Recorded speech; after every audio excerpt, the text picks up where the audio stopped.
Sin duda que hoy iniciamos este culto de oración con tristeza en nuestros corazones.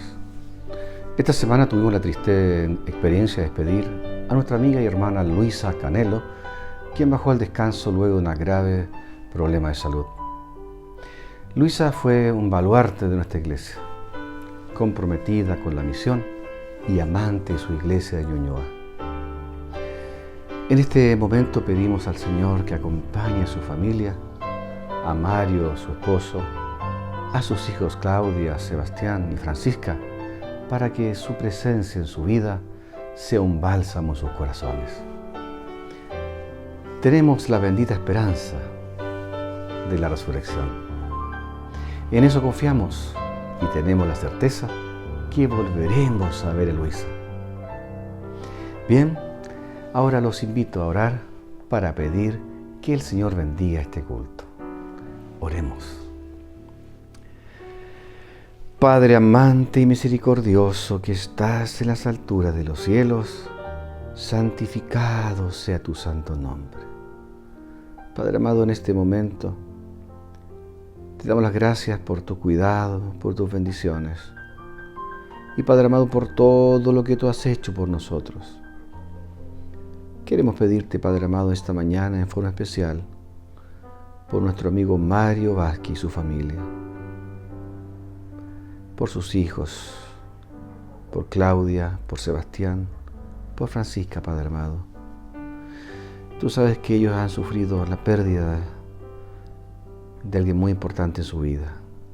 Queremos pedirte, Padre amado, que tú consueles sus corazones, que tú les des la paz y también la esperanza de que pronto volverán a ver a Luisa. Padre amado, en este momento tal vez hay alguna persona también, algún amigo que está sufriendo alguna pena, algún dolor, algún problema de trabajo, algún problema familiar, algún problema de salud. Te rogamos, Padre amado, sé también con cada uno de ellos esta mañana.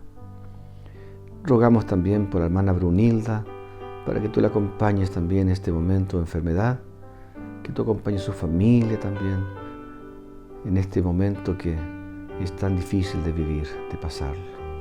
Padre amado, en esta mañana también queremos pedirte que tú te quedes en nuestro programa, que tú nos acompañes y nos bendigas, y que muchas personas puedan escuchar tu palabra a través de este programa.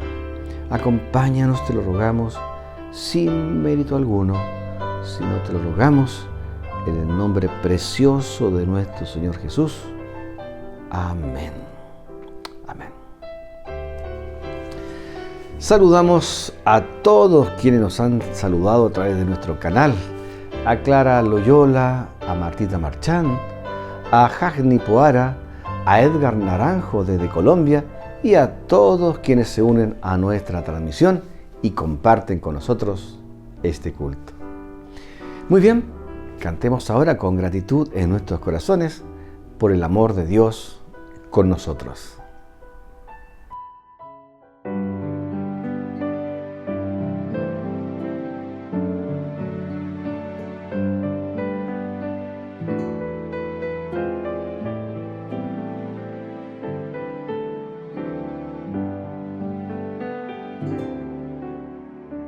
Padre amado, te agradezco por tus planes grandes.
¿Cómo podré estar triste? ¿Cómo entre sombras ir? ¿Cómo sentirme solo y en el dolor vivir? Si Cristo es mi consuelo, mi amigo siempre fiel, si aún las aves tienen seguro asilo en él, si aún las aves tienen seguro asilo en él. Feliz cantando alegre, yo vivo siempre aquí. Si Él cuida de las aves, cuidará también de mí. Nunca te desalientes, oigo al Señor decir, y en su palabra fiado hago al dolor huir. A Cristo paso a paso yo sigo sin cesar, y todas sus bondades me da sin limitar, y todas sus bondades me da sin limitar. Feliz cantando alegre, yo vivo siempre aquí. Si Él cuida de las aves, cuidará también de mí. Siempre que soy tentado, o que en la sombra estoy, más cerca del camino y protegido voy. Si en mí la fe desmaya y caigo en la ansiedad, tan solo Él me levanta, me da seguridad. Tan solo Él me levanta, me da seguridad. Feliz cantando alegre, yo vivo siempre aquí. Si Él cuida de las aves, cuidará también de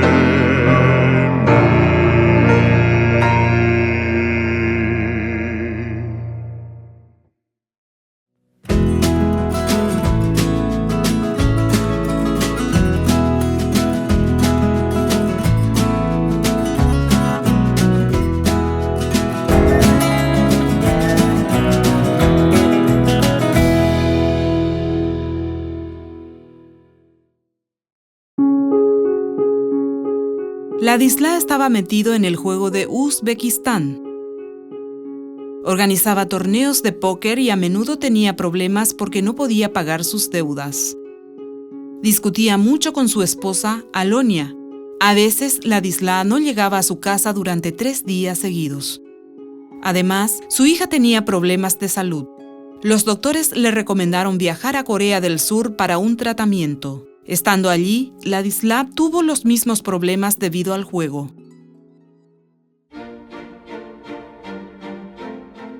Al regresar, la salud de su hija había mejorado un poco. Así que la inscribieron en un centro local de aprendizaje. Le encantaba venir al centro de aprendizaje dirigido por adventistas. El centro está al lado de una iglesia adventista. Un día, al recoger a su hija, los padres se encontraron con el pastor y su esposa, quienes los invitaron a compartir una comida. Hicieron esto unas cuantas veces y las familias se hicieron amigas. El pastor y su esposa nunca los presionaron con nada sobre religión. Ladislao y Alonia sentían cada vez más curiosidad sobre los adventistas, así que comenzaron a visitar la iglesia. Asistían más y más seguido, hasta que aceptaron a Jesús en sus corazones y fueron bautizados. Por la gracia de Dios, Ladislao dejó de apostar y su relación con su esposa es mejor que nunca. La pareja quiere que otros que puedan estar luchando sepan que hay esperanza. Ladislao ha descubierto una forma singular de conectarse con la comunidad. Cada semana va a la iglesia y cocina para que la gente coma y sociabilice. Arroz pilav, conocido como plov en Uzbekistán, es un plato tradicional y preferido aquí. Ladislao lo hace en grandes cantidades para alimentarlos a todos. Estas reuniones comunitarias comenzaron con pocas personas, pero han alcanzado más de 150 cada domingo. Se han forjado amistades y a menudo se planifican otras actividades sociales con un plato de arroz pilav. Mi esposa y yo soñamos que más gente venga a la iglesia. Es nuestra comunidad. Queremos compartir las bendiciones con las personas. En nuestro caso, nuestra experiencia es el mejor sermón. Nuestro testimonio es el mejor sermón. Si no fuese por el centro de aprendizaje, tal vez Ladislao nunca hubiese desarrollado esta comunidad que cambió su vida. El centro de aprendizaje tiene la oportunidad de crecer. Una parte de la ofrenda de este 13º sábado ayudará a convertir el centro de aprendizaje en una escuela primaria. Necesitarán nuevas aulas de clases y materiales para el próximo paso. La escuela estará en Tashkent, la capital de Uzbekistán. Más de 2 millones de personas viven en esta ciudad, por lo que es una tremenda oportunidad. Por favor, ore por este proyecto para que otros puedan hallar comunión y que los niños tengan una educación de calidad. Gracias por apoyar estos proyectos.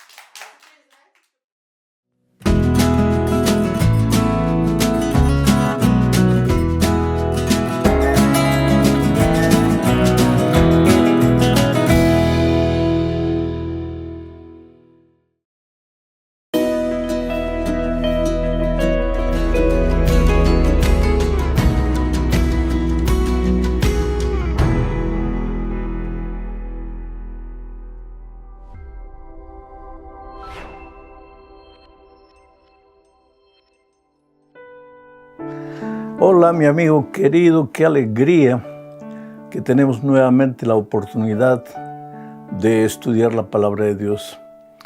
Hay mucha gente que pasa por momentos difíciles, por tribulaciones, por dificultades terribles. El que está bien, por la gracia de Dios, no puede entender, por más que quiera colocarse en el lugar de la otra persona, del sufridor, no puede entender, porque cada caso es un caso diferente. Yo quisiera que todos los que me están mirando en este momento estuviesen pasando por los lugares de verdes pastos y aguas tranquilas. Pero sé que muchos también están pasando pues por el valle de la sombra de la muerte. Vale la pena conversar con Dios, orar. El otro día alguien me preguntaba, y voy a responder esa pregunta ahora. Pastor, Dios sabe todo, Él conoce todo. Claro, Él es omnisapiente. Entonces Él sabe todo lo que me sucede. Claro que sí. Entonces, ¿para qué necesito orar? Si Él ya sabe lo que necesito. Esta es una pregunta interesante. Y te voy a decir algo que te puede sorprender. El propósito de orar, de la oración, no es informarle a Dios sobre lo que nos está pasando. Él es Dios. Antes que le pidamos cualquier cosa, Él ya sabe. Pero entonces, ¿para qué tenemos que orar? Porque muchas veces nosotros pensamos que cuanto más oramos, entonces Dios no nos va a responder. Y si no oramos mucho, Dios no nos va a responder. Querido, hay que ser lógicos en nuestras actitudes. Dios sabe todo. Y si mañana tienes que pagar un dinero que no tienes, Él sabe. Y si estás con miedo de perder el empleo, Él sabe. Y si te han diagnosticado con un cáncer, Él sabe. Y si tienes a un ser querido en el hospital al borde de la muerte y estás sufriendo por eso, Dios sabe todo. Y entonces, ¿por qué orar? Es que no oramos para informar a Dios. Oramos para mantener la comunión con Dios, para conservar la comunión con Dios. Cuando tú te arrodillas en medio del dolor, de las dificultades y oras, clamas a Dios y le dices lo que estás sintiendo, le muestras con tus palabras, expresas lo que va dentro de tu corazón. ¿Qué es lo que pasa?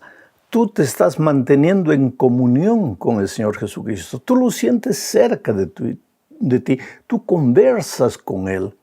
Y cuando te levantas de tus rodillas o cuando terminas tu oración, te sientes más poderoso. Puede ser que las circunstancias por fuera no han cambiado, continúa todo igual. Pero por dentro tú has cambiado. Y a veces lo que Dios necesita para cambiar las circunstancias adversas de tu vida es a ti mismo, pero curado de la desconfianza, de la duda, del pesimismo, del derrotismo. Entonces, cuando tú oras, te mantienes en comunión con la fuente del poder que es el Señor Jesucristo.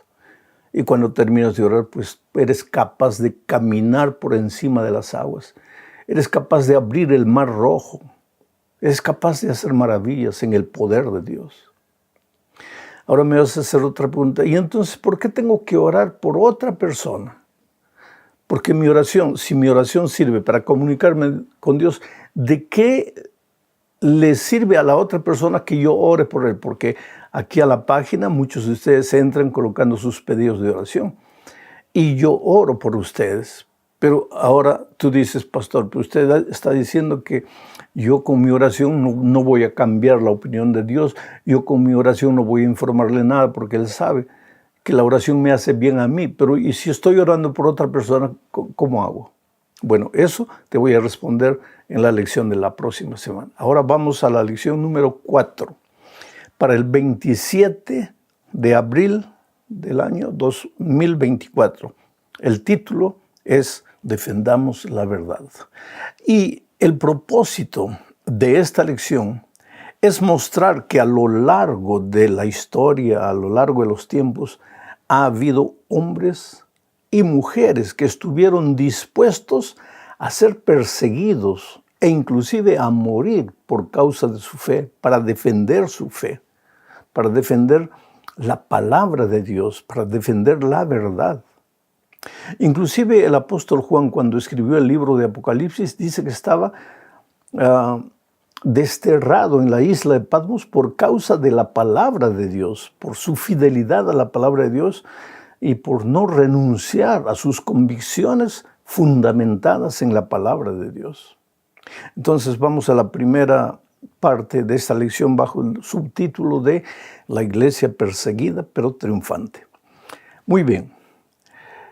Ya dijimos en las lecciones pasadas algo que tenemos que recordar siempre a lo largo de las 3 lecciones.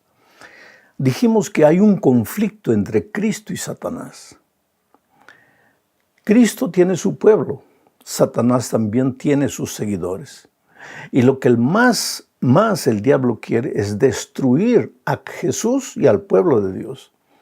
Pero como ya enfrentó a Jesús muchas veces y siempre fracasó, ahora se las agarra con el pueblo de Dios, con nosotros los seguidores del Señor Jesucristo. Y quiere destruirnos de 2 maneras. Primero, viene astutamente, con engaños.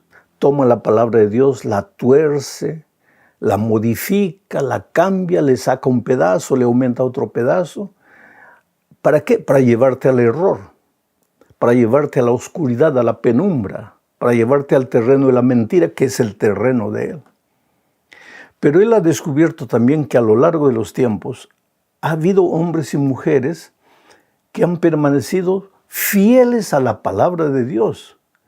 Estudian la Biblia y no se dejan engañar. Entonces el enemigo usa su segunda arma. Ya que tú no aceptas pacíficamente el engaño, entonces te voy a perseguir, te voy a obligar a desistir de tu fe. Y entonces ahí entra en acción la persecución religiosa, la persecución por causa de tus convicciones religiosas. Entonces leo ahora, con ese contexto, Daniel 7, 25. Dice así: y hablará palabras contra el Altísimo. Quiero decirte que en el capítulo 7 de Daniel ve 4 bestias que representan a los imperios mundiales. Pero ve una última bestia que representa al último imperio, el imperio romano. Y después esa bestia tiene 10 cuernos y uno de esos cuernos adquiere tinte religioso.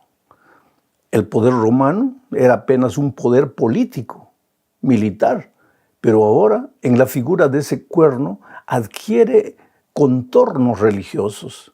Por eso Daniel en su visión dice: y hablará palabras contra el Altísimo, este cuerno, que simboliza un poder religioso, un movimiento religioso, que simboliza una iglesia. Hablará palabras contra el Altísimo. Aquí está en el terreno espiritual, porque se atreve a hablar contra Dios. Sigo leyendo: y a los santos del Altísimo quebrantará. ¿Quiénes son los santos del Altísimo? Los seguidores de Jesús. Y pensará en cambiar los tiempos y la ley. Cuando alguien se atreve a querer cambiar la ley de Dios, está luchando contra el propio Dios, porque el Señor estableció sus instrucciones resumidas en los 10 eternos principios de la ley de Dios. Pero este poder religioso se atreve a cambiar, toma la ley de Dios que está en la palabra de Dios y la cambia, la modifica. Y sigo leyendo: y serán entregados en su mano, los santos, los fieles, serán entregados en su mano hasta tiempo y tiempos y la mitad de un tiempo. Nosotros entendemos que un tiempo es un año, y lo voy a explicar un poco más adelante. Un tiempo es un año.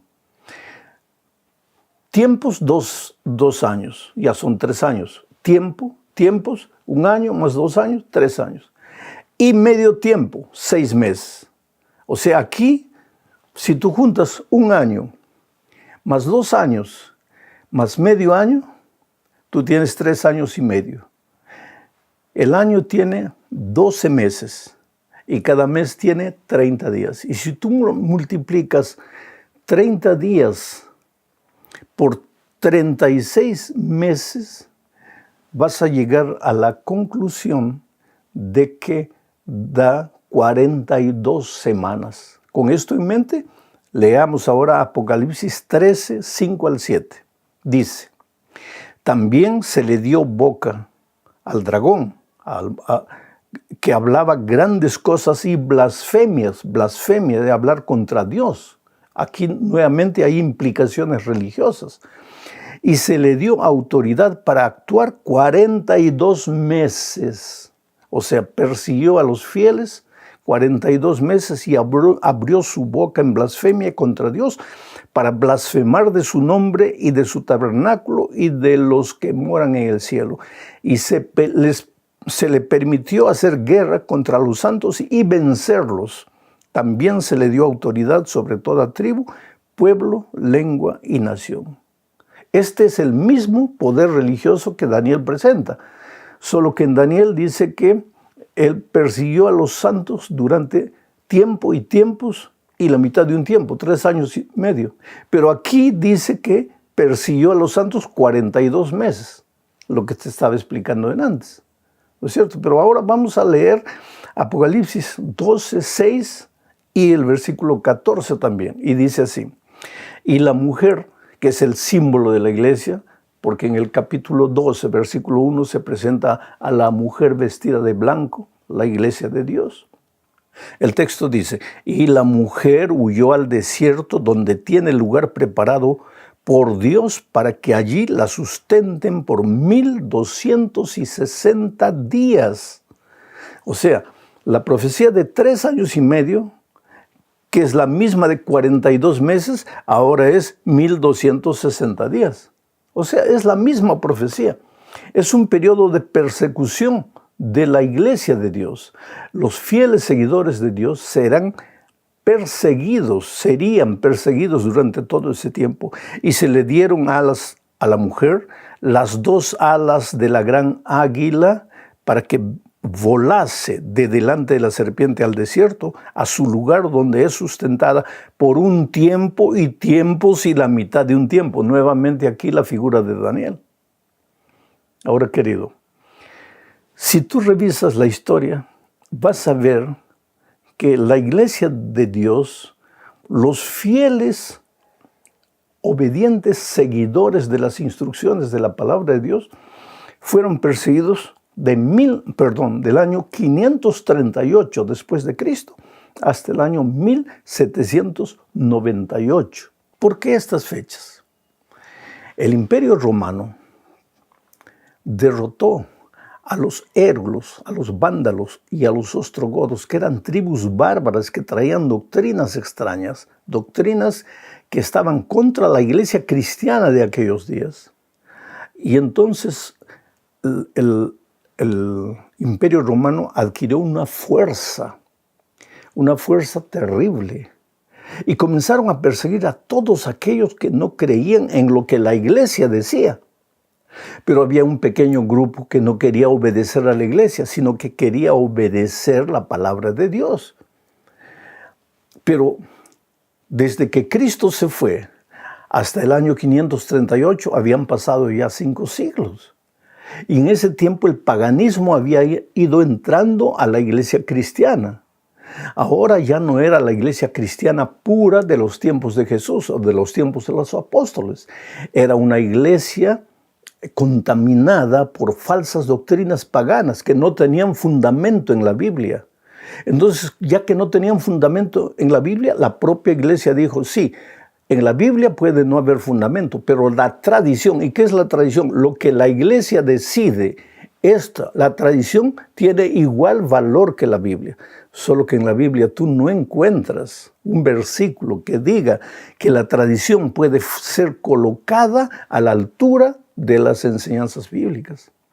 Entonces, comenzó una persecución a todos los que querían ser fieles a la palabra de Dios. Y esa persecución comenzó el año 538 y fue hasta el año 1798 cuando el líder de la iglesia, que se llamaba cristiana, fue preso en la época de la Revolución Francesa, fue preso. Ahora, lo interesante es que la profecía decía que la verdadera iglesia de Dios, simbolizada por la mujer vestida de blanco, sería perseguida. Pero la iglesia cristiana, que se llamaba cristiana, en lugar de ser perseguida, perseguía. Y perseguía a los cristianos que insistían en obedecer la palabra de Dios y únicamente la palabra de Dios. Vamos ahora a la segunda parte de este estudio. La luz vence a las tinieblas. Oh, queridos, los fieles derrotaron al enemigo. ¿De qué manera? Conservando la verdad bíblica y soportando la persecución terrible contra ellos. Ahora leamos lo que dice Judas 1, versículo 3. Dice así: Amados, por la gran solicitud que tenía de escribiros acerca de nuestra común salvación, me ha sido necesario escribiros exhortándoos que contendáis ardientemente por la fe que ha sido una vez dada a los santos. Mira lo que la Biblia decía en el libro de Judas. Decía que el pueblo cristiano debe contender ardientemente por la fe. Ahora, este contender ardientemente por la fe no quiere decir tomar armas y luchar. Nada justifica guerra. Guerra religiosa no puede existir, pero no guerra del pueblo cristiano. El pueblo cristiano no puede usar armas para perseguir al que no cree como él o para defender su fe. Estando siendo perseguido, podría tomarse en armas y decir, ¿qué cosa? Estoy defendiéndome. No, pero en la Biblia no encontramos apoyo para que el pueblo de Dios tome armas y persiga o participe de una guerra. Entonces, ¿por qué dice aquí Judas que debemos contender? Porque esa palabra contender nos da la idea de lucha, de guerra. Es que esa palabra contender en el original griego es el verbo epagonisestai, que podría ser traducido que os esforcéis en perseverar en la fe. Esforzaos para no ceder a la presión, a la persecución. Que no tengáis miedo. Tenéis que ser firmes hasta el final.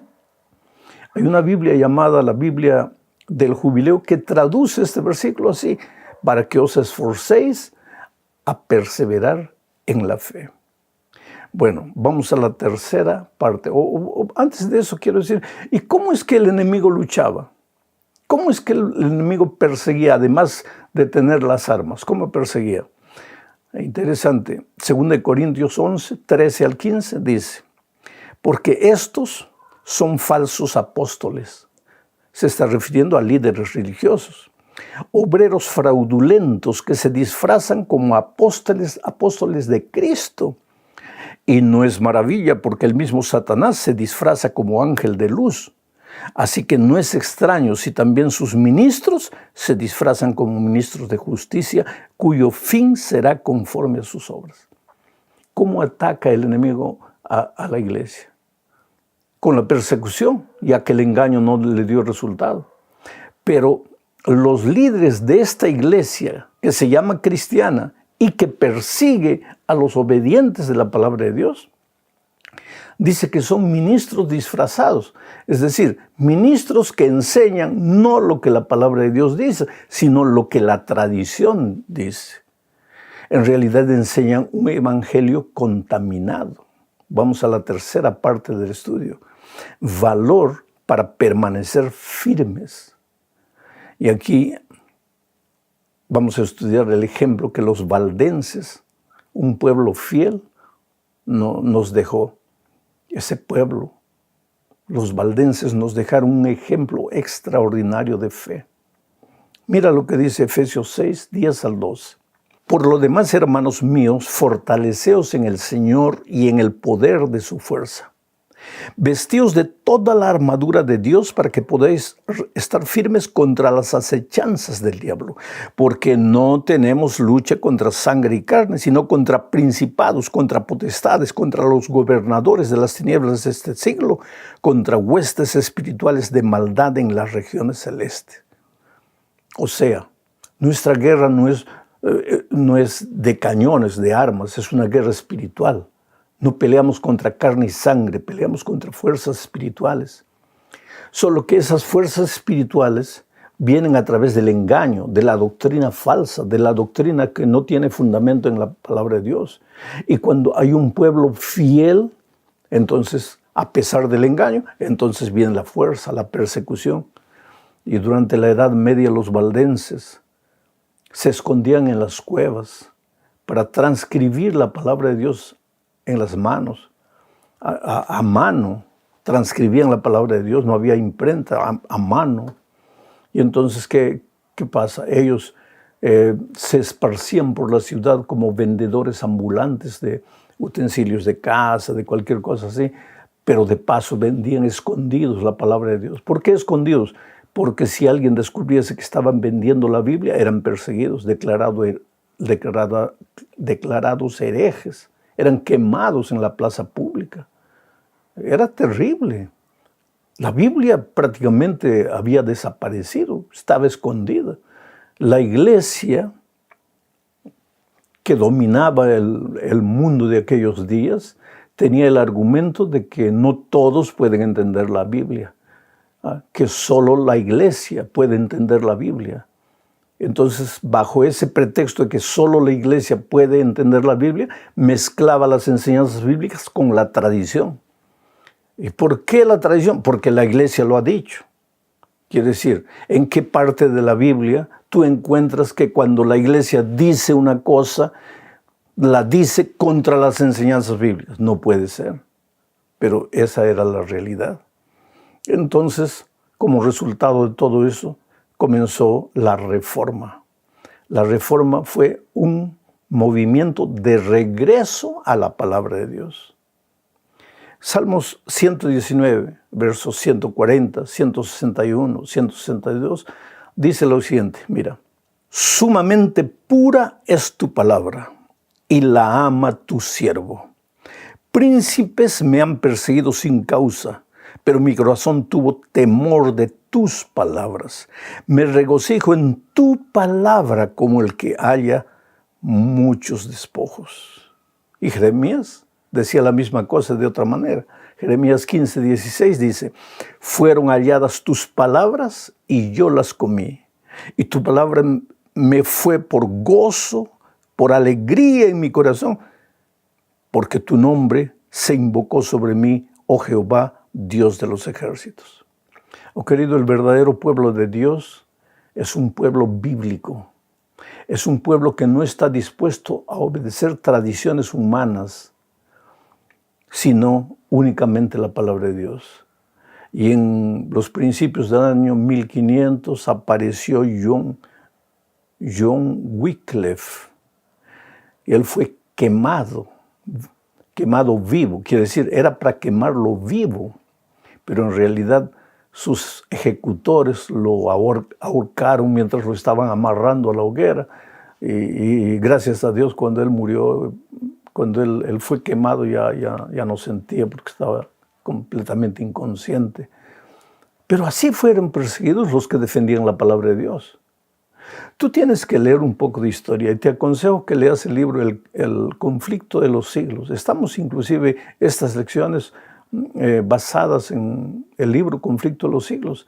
Hay capítulos enteros hablando de los reformadores, del sufrimiento, del dolor de esos hombres. John Wycliffe tradujo la Biblia del latín para el inglés. ¿Para qué? Para que los ingleses pudiesen tener acceso a la palabra de Dios. En medio de eso todo, esos hombres sufrían animados por la esperanza. Juan Hus, Jerónimo, Tyndale, etc. Mira lo que dice Juan 14, 8 y 19. No os dejaré huérfanos, vendré a vosotros. Todavía un poco y el mundo no me verá más. Pero vosotros me veréis, porque yo vivo, vosotros también viviréis. Esa era la promesa de Dios para esos reformadores y lo es hoy para nosotros. Tal vez hoy día nosotros no somos perseguidos, no somos ahorcados, no somos quemados vivos por nuestra obediencia a la palabra de Dios. Nunca en la historia de este mundo se ha disfrutado de tanta libertad. Hoy tenemos libertad, pero los pioneros, los reformadores, que no quisieron atacar a la Iglesia Católica, quisieron atacar las enseñanzas que no eran bíblicas. Pero como las enseñanzas bíblicas no eran aceptadas, pues esos hombres fueron expulsados y muchos de ellos condenados a muerte. Juan Hus, por ejemplo, languideció en una celda de prisión en pleno invierno, pegó una pulmonía, tosía, y en medio de su dolor escribió a un amigo lo siguiente, una carta linda. Voy a leer la carta y va a aparecer ahí en la tela. Miren, la carta decía, escribo esta carta en la cárcel y con la mano encadenada, a la espera de que mañana se cumpla mi sentencia de muerte. En el día en que por la gracia del Señor nos encontremos otra vez, gozando de la paz deliciosa de la vida futura, sabrás cuán misericordioso ha sido Dios conmigo y cuán admirablemente me ha sostenido en medio de mis tentaciones y pruebas. Qué hombre tremendo, ¿no? Estaba muriendo, enfermo, y le dice a su amigo, el día que nos encontremos tú verás cuán misericordioso ha sido Dios conmigo. En la prisión, muriendo, cuán misericordioso ha sido Dios conmigo. Oh, querido, Seguir a Jesús no es fácil, por eso Jesús dijo, toma tu cruz y ven en pos de mí. El mundo muchas veces te va a rechazar, tus parientes se van a reír de ti, se van a burlar de ti. Muchas veces vas a sufrir profesionalmente por causa de tu fe, de tus principios. Pero si Dios estuvo con estos hombres, ¿por qué no estaría contigo hoy? No tengas miedo. Entrégale tu corazón a Jesús y Él nunca se apartará de ti. Un abrazo, que Dios te bendiga.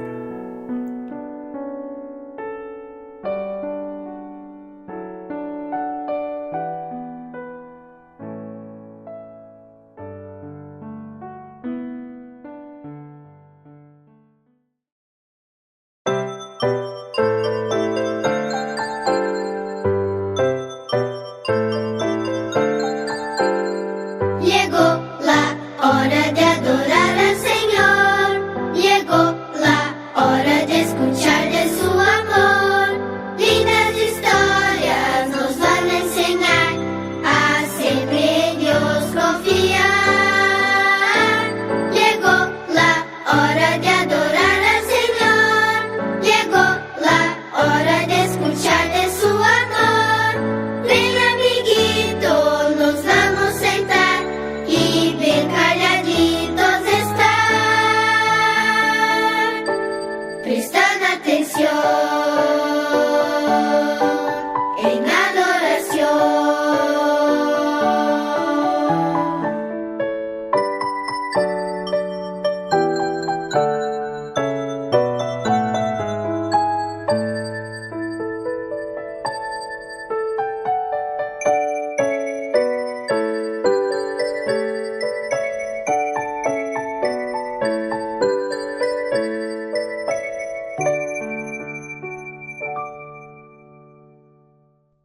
Hola niños, ¿cómo están?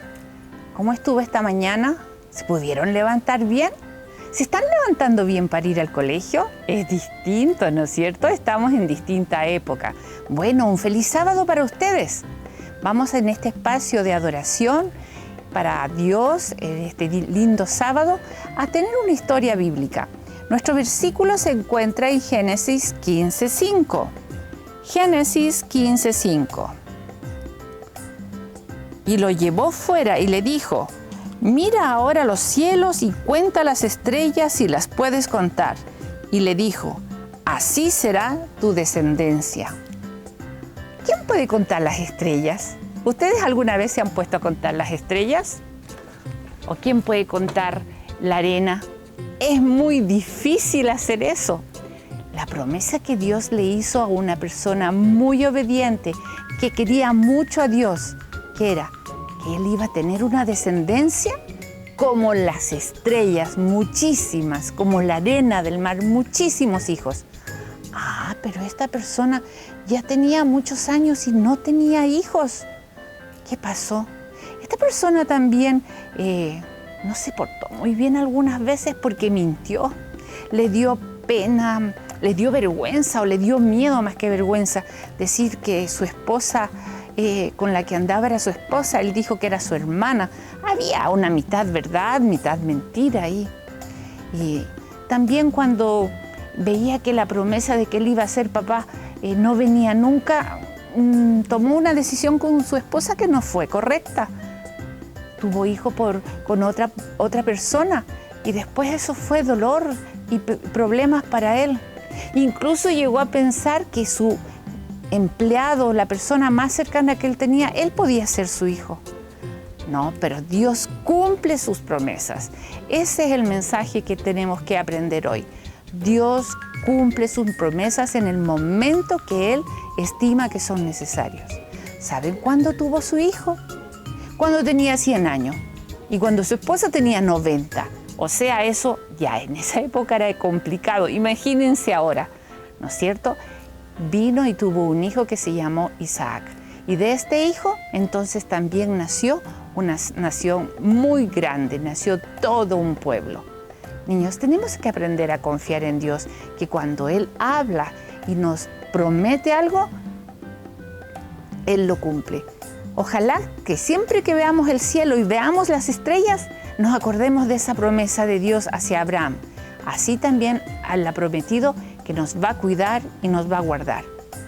Oremos, niños, para que estemos confiados y estemos siempre seguros que las promesas de Dios vienen para cada uno de nosotros. Vamos a orar. Padre eterno, gracias por este lindo sábado.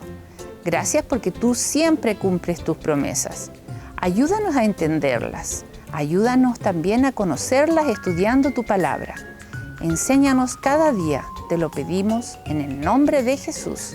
Amén. ¡Feliz sábado! Cantemos todos juntos ahora entonces. ¡Chao! Si yo fuera mariposa, te alabaría, Señor, por ser hermosa. Si yo fuera un mocito, te alabaría, Señor, con mis risitos. Si yo fuera elefante, te alabaría con mi trompa elegante. Por eso digo, gracias, Señor, porque tú me hiciste así. Me diste una sonrisa y un corazón. Me diste a Jesús y me mostraste su amor. Por eso digo, gracias, Señor, porque tú me hiciste así. Si yo fuera pececito, te alabaría nadando rapidito. Si yo fuera cocodrilo, te alabaría, Señor, con mis colmillos. Si yo fuera un canguro, te alabaría saltando, te aseguro. Por eso digo, gracias, Señor, porque tú me hiciste así. Me diste una sonrisa y un corazón. Me diste a Jesús y me mostraste su amor. Por eso digo, gracias, Señor, porque tú me hiciste así.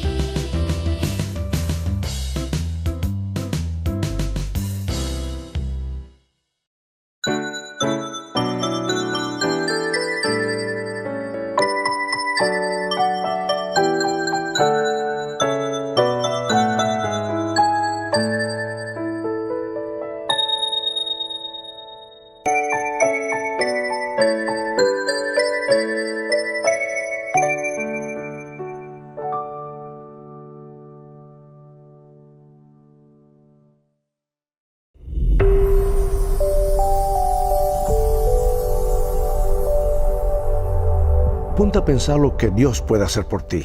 Él tiene la capacidad de hacer cosas aún imposibles. Dice el Salmo 81, Dios alimentaría a su pueblo con lo mejor del trigo y con miel silvestre apagaría su sed.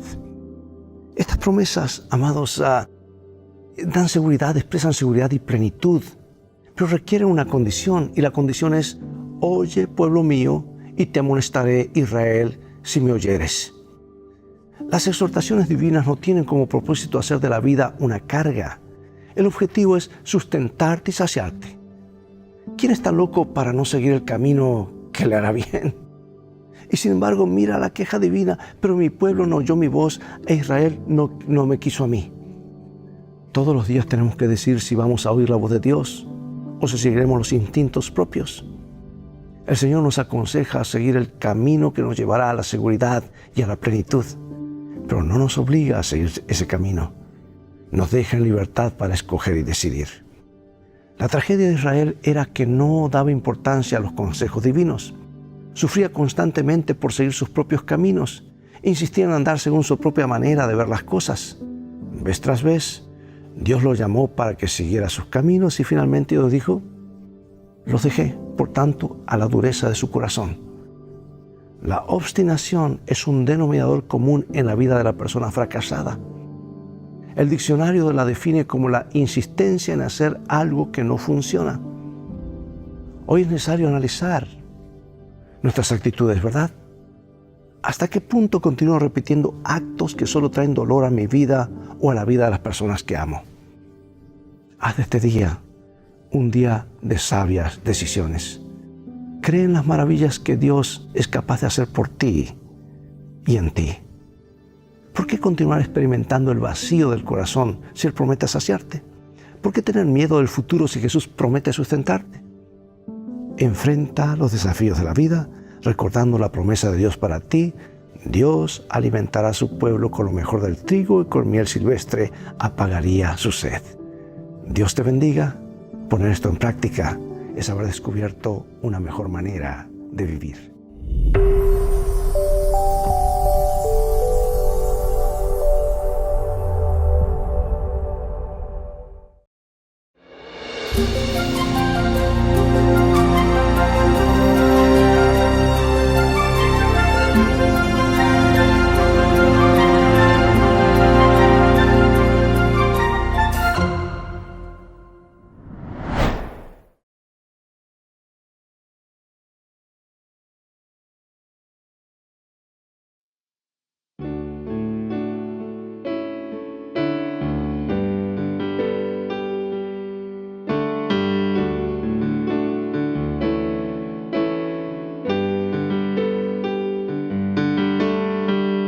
Él comienza a pensar que está perdido.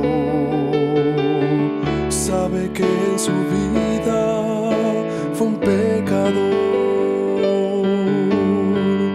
un ladrón que muchas veces ha fallado a la fe que desde niño aprendió.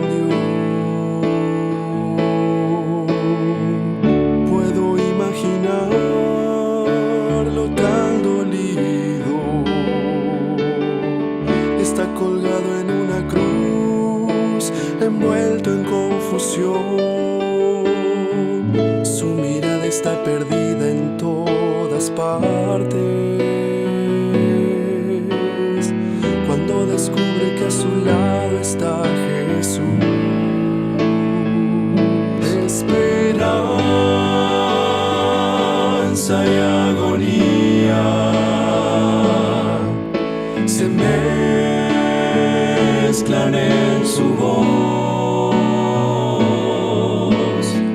al expresarle al Señor su gran deseo de salvación.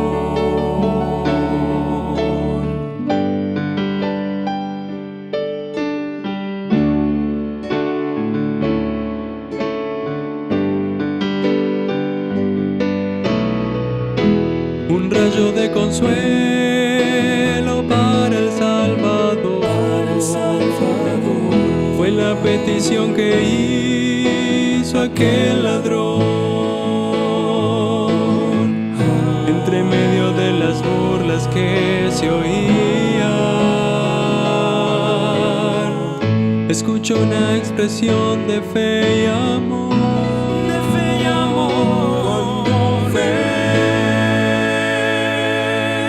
En tu reino, Señor, acuérdate de mí. Y mirando a sus ojos respondió el Salvador: estarás en mi reino junto a mí.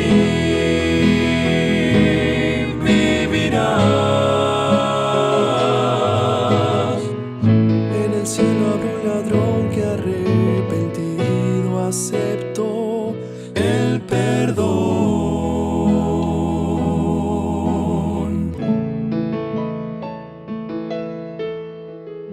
En el cielo habrá un ladrón que arrepentido aceptó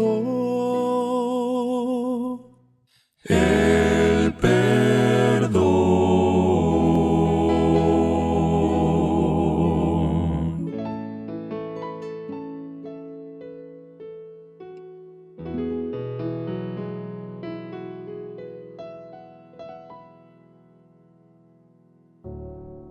Luego de esta melodía, los invito a que juntos disfrutemos del pan de vida en esta mañana. Que nuestra mente y corazón estén dispuestos para que el mensaje de hoy haga nido en nuestra vida. Acompáñenos en el mensaje de hoy.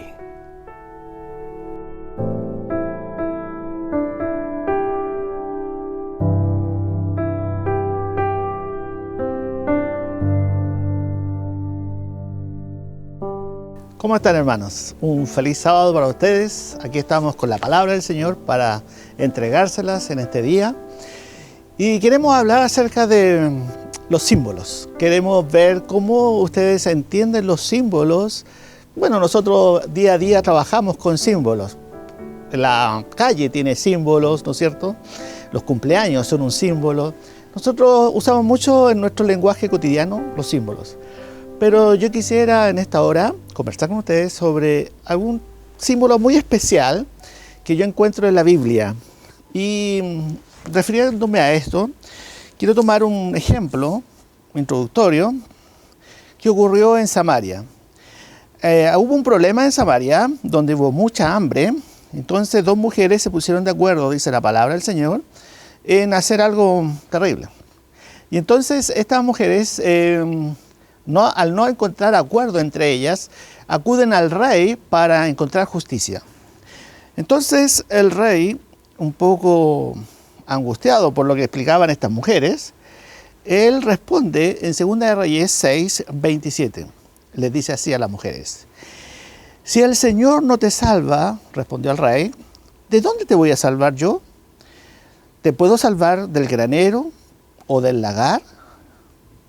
Y entonces las mujeres quedaron así un poco sorprendidas por lo que le decía el rey. Y yo quizás a ustedes también han visto este símbolo en alguna iglesia. Por ejemplo, cuando se hace el pan y el vino, ¿no es cierto? A lo mejor alguno de ustedes ha compartido en alguna iglesia de una santa cena, pan y vino.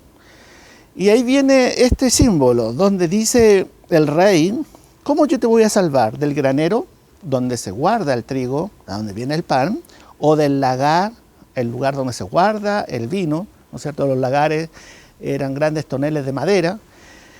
Bueno, ahí Dios, ¿no es cierto?, le da una respuesta a estas mujeres, que es un símbolo que aparece mucho en la Biblia. Y muchas veces nosotros, ignorantes en la palabra de Dios, no entendemos los símbolos de la palabra.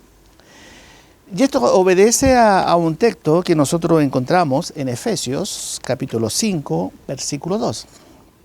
Dice la palabra del Señor: y lleven una vida de amor, así como Cristo se amó y se entregó por nosotros, siendo una ofrenda y siendo un sacrificio.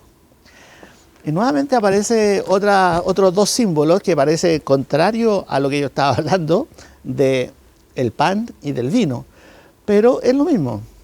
¿Por qué? Porque el sacrificio simboliza la sangre de Cristo Jesús y el pan simboliza la ofrenda del cuerpo de Jesús clavado en la cruz para el perdón de nuestras faltas, de nuestros pecados.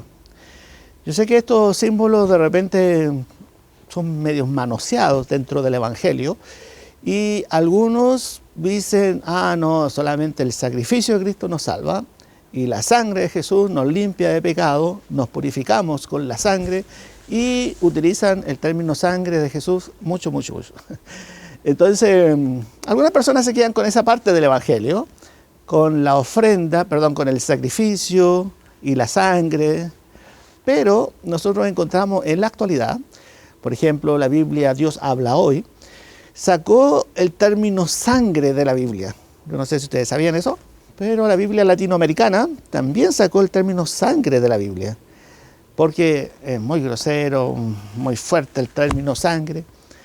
Y entonces parece que estas personas se quedaron sin ese símbolo, el símbolo de la sangre.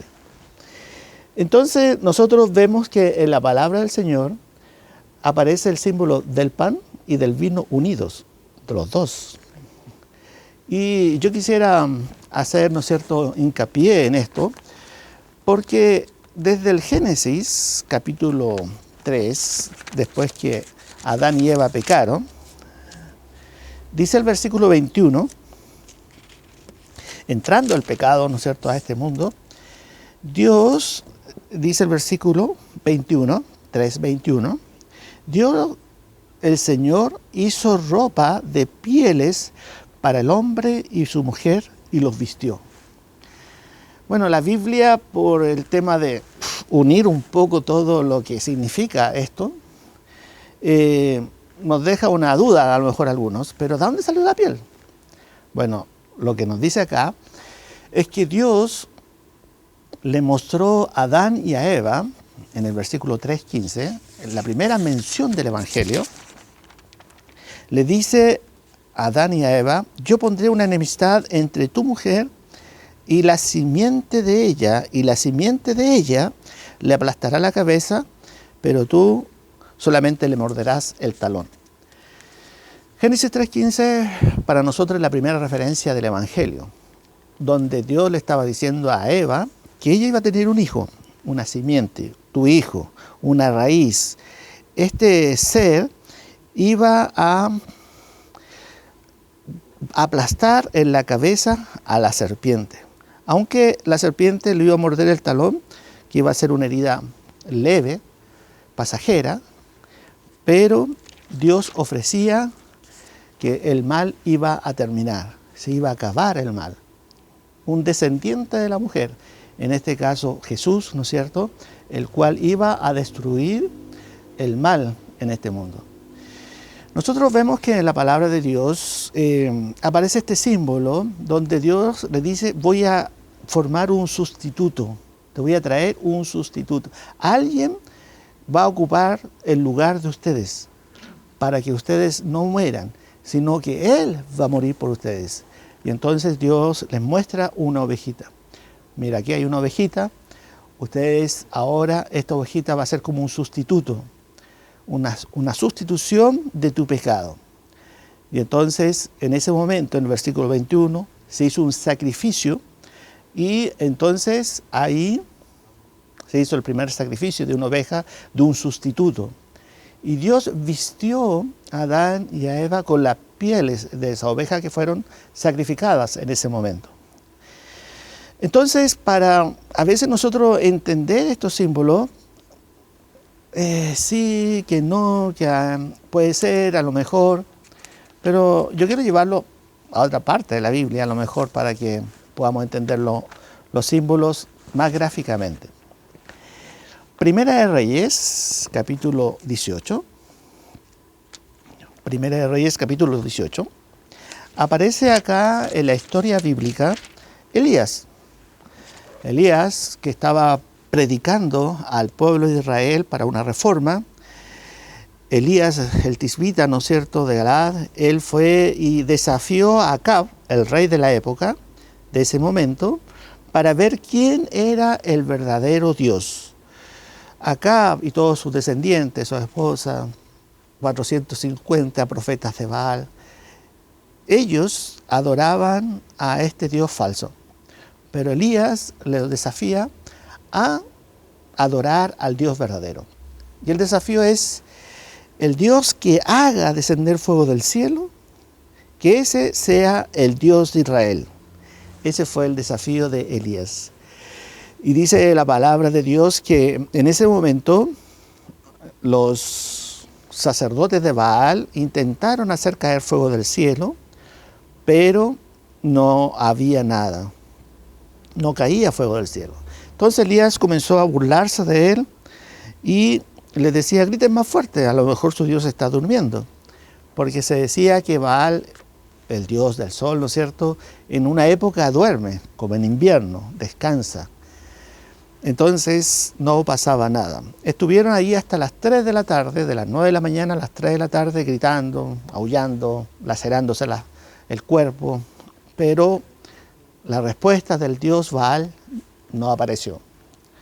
Entonces Elías hace una verdadera adoración, que es el punto que yo quisiera llegar al final. ¿Qué es la adoración? ¿Cómo llegamos nosotros a adorar a Dios? Y entonces Elías dice que él tomó 12 piedras, simbolizando a las 12 tribus de Israel, cogió leña, tomó leña, el versículo 10 dice que tomó leña, Y luego les pidió que trajeran agua para mojar el sacrificio, la leña, el buey y todo lo que estaba ahí. Y luego les dijo que le trajeran trigo. Y entonces hizo una zanja alrededor del altar y pusieron trigo.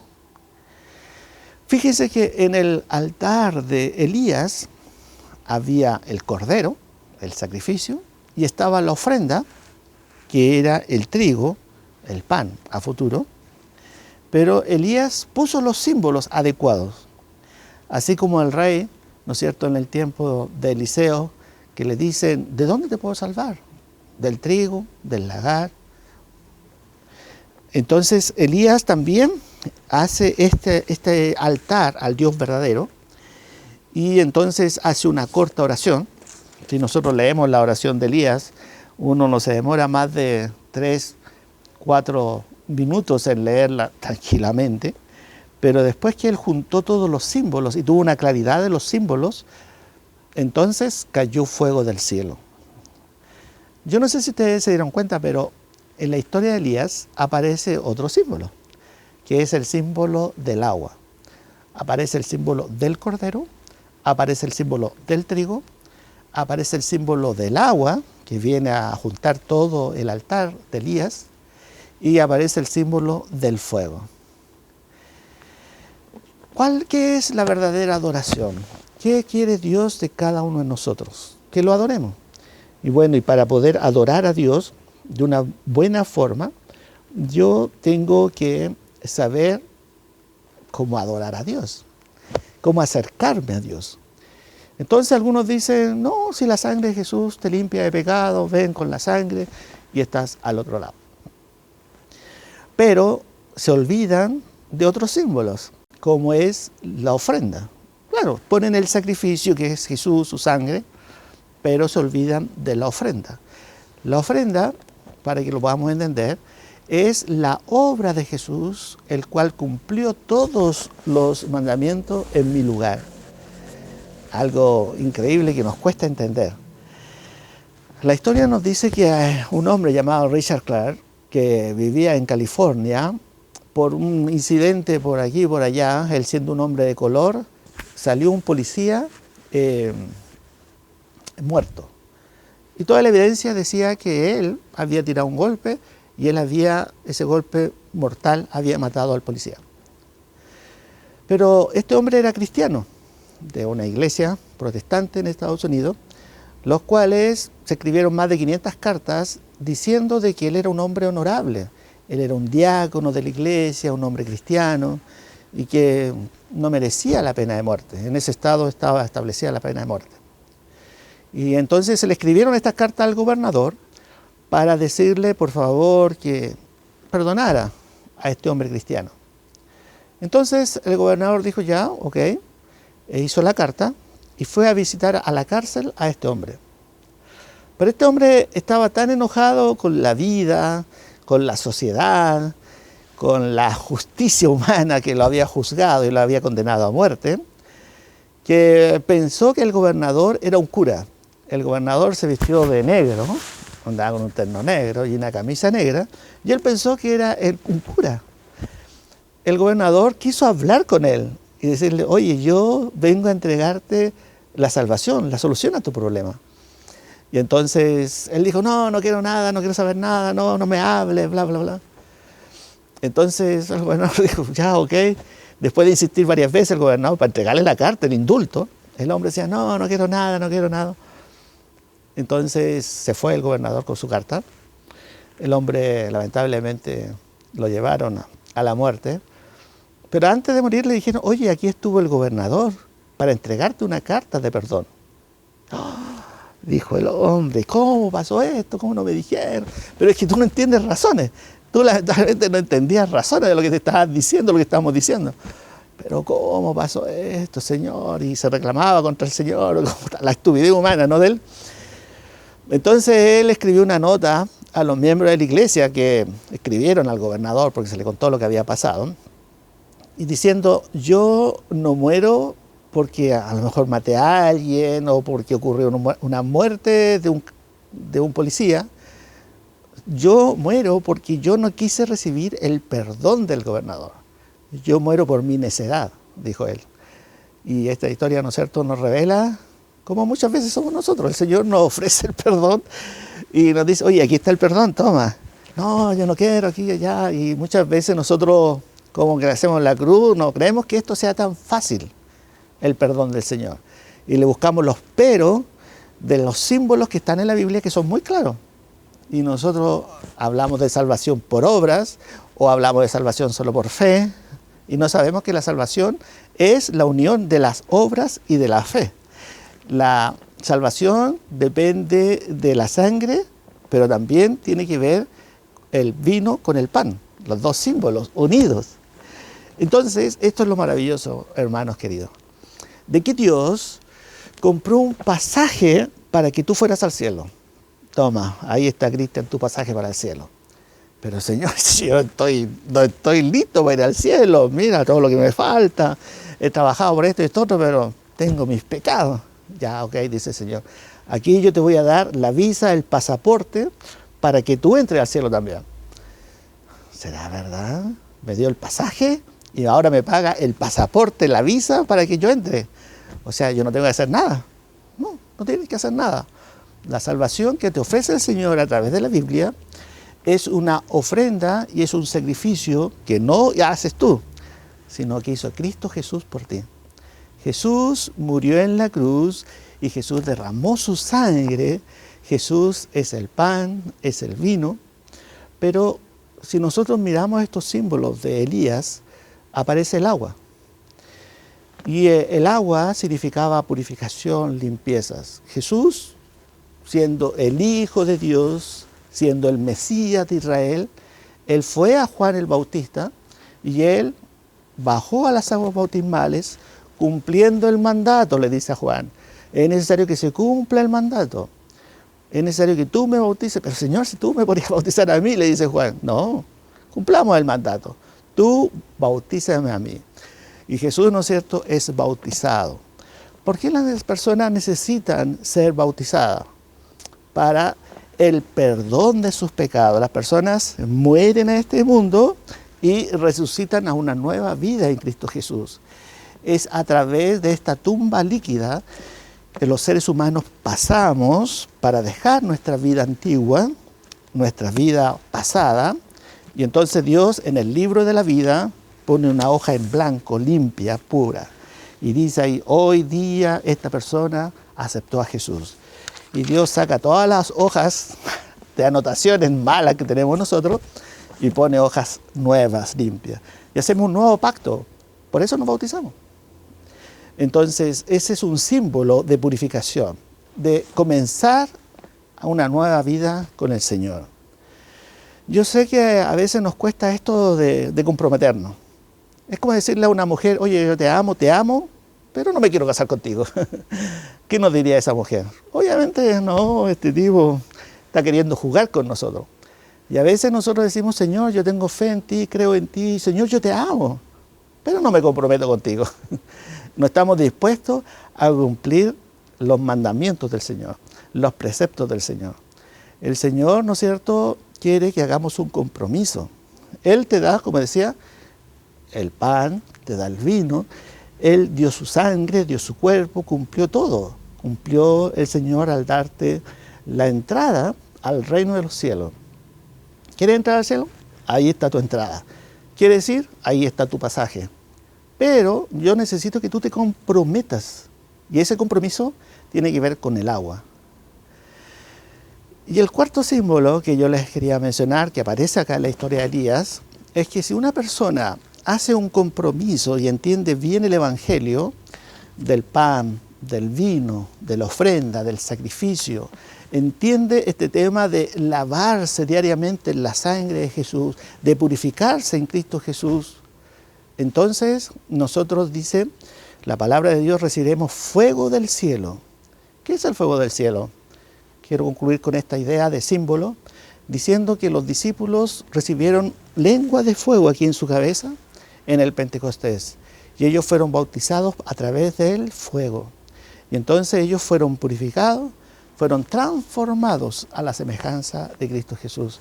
Y ahí comienza el Evangelio, la predicación del Evangelio, la iglesia de Jesús queda establecida cuando las personas reciben el bautismo del Espíritu Santo. Y alguno te dirá, ¿pero qué es el bautismo del Espíritu Santo? Bueno, el bautismo del Espíritu Santo es la acción de Dios diaria en tu vida, donde tú diariamente le dices, Señor, yo reconozco mi indignidad como humano, reconozco que sin ti yo no puedo hacer nada, reconozco, Señor, que tú eres el que hace la obra. Y cuando tú reconoces con humildad tu condición humana, entonces el Señor pone el poder del Espíritu Santo dentro de ti para que ya no obres tú, sino que sea Jesús obrando dentro de ti. Una transformación, un cambio que viene desde adentro hacia afuera, no desde afuera hacia adentro, sino que el cambio debe producirse de adentro hacia afuera. En lo personal, he trabajado varias veces con drogadictos, con alcohólicos, y es difícil, dirán algunos, dejar algunos vicios. Bueno, son dos vicios bastante complicados, pero cuando la persona entiende que él no puede por sí solo dejar el alcohol o la droga, y cuando la persona se rinde a Jesús, entonces comienza la obra del Espíritu Santo, la transformación, el cambio. Querido hermano, amigo que nos estás viendo, yo quiero invitarte a aceptar a Jesús.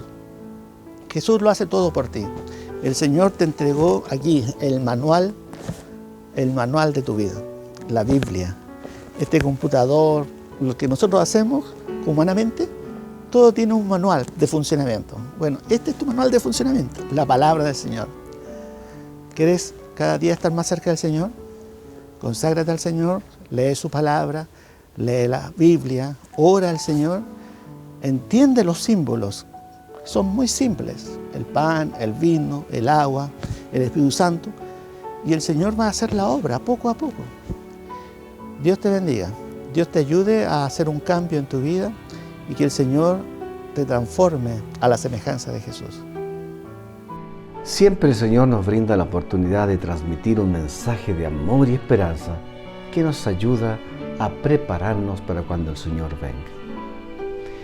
Nos despedimos con gratitud en nuestros corazones y con el deseo de que podamos disfrutar de una linda tarde de sábado. Nos volveremos a encontrar el próximo sábado a las 10 de la mañana cuando demos inicio a un nuevo culto de adoración. Jehová te bendiga y te guarde. Jehová haga resplandecer su rostro sobre ti y tenga de ti misericordia. Jehová alce sobre ti su rostro y ponga en ti paz.